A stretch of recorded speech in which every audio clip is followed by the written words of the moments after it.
Here's what I've noticed after training hundreds of coaches. The best coaches aren't the ones who get the agreement perfect the first time. They're the ones who notice when something isn't working and have the courage to name it. That's what we're exploring today. Because in 2025, ICF made this explicit. They added a brand new marker that says you need to be willing to revisit your agreements. Not because you got it wrong, but because your client is evolving. So let me be clear about something. Before 2025, this expectation wasn't spelled out in the competencies. Coaches who did this were going above and beyond. Now, it's the standard. ICF is recognizing what effective coaches have always known, that great coaching relationships require flexibility and ongoing calibration. Think about what this means. Your coaching agreement isn't a fixed document you sign and forget. It's a living framework that should respond to your client's growth. And honestly, this makes sense. Because if your client is changing through the coaching, and they should be, then what they needed at the beginning might not be what they need now. Here's how ICF puts it. Marker 3.12 says the coach revisits the coaching agreement when necessary to ensure the coaching approach is meeting the client's needs.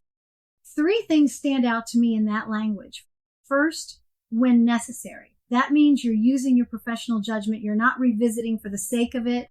You're noticing something that warrants a conversation. Second, it's about the approach, not just the goals.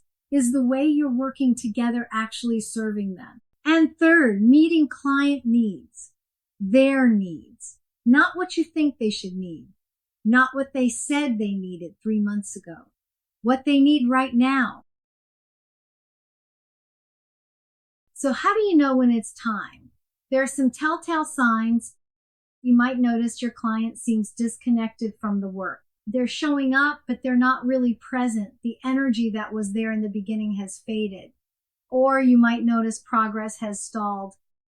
You're both putting in effort, but the momentum has disappeared. Sessions feel like you're going through the motions. Another sign, they keep bringing different concerns than what you originally agreed to work on.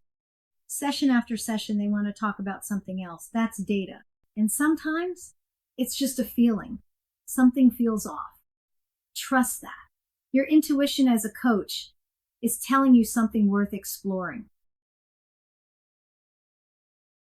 Here's the thing to remember. Your clients are not the same people they were when you started working together. That's the whole point, right? They're evolving. They're growing. Life is happening between your sessions, promotions, setbacks, relationships shifting, new insights landing. What made perfect sense in session 1 may feel completely irrelevant by session 5. And here's what I want you to really hear. When your client's needs change, that's not a deviation from the plan. It's evidence that the coaching is working. They're gaining awareness. They're seeing things differently. Of course, what they want to work on might shift. Now, I know some of you might feel hesitant about this. There's a voice that says, if I have to revisit the agreement, did I do something wrong? Did I miss something at the beginning? Let me reframe that for you. Revisiting is not failure. It's responsiveness. When you notice that something isn't working and you name it, you're demonstrating that you're truly present to your client and their evolving needs. That takes professional awareness. It takes courage.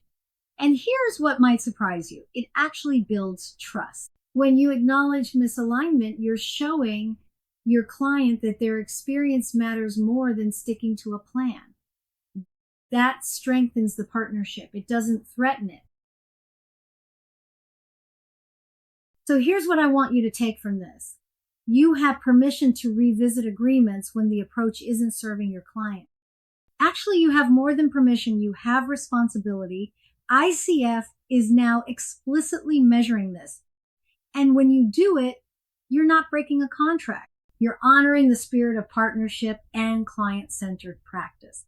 That's what coaching is about. Now, recognizing that it's time to revisit is one thing. actually having that conversation, that's where coaches sometimes get stuck.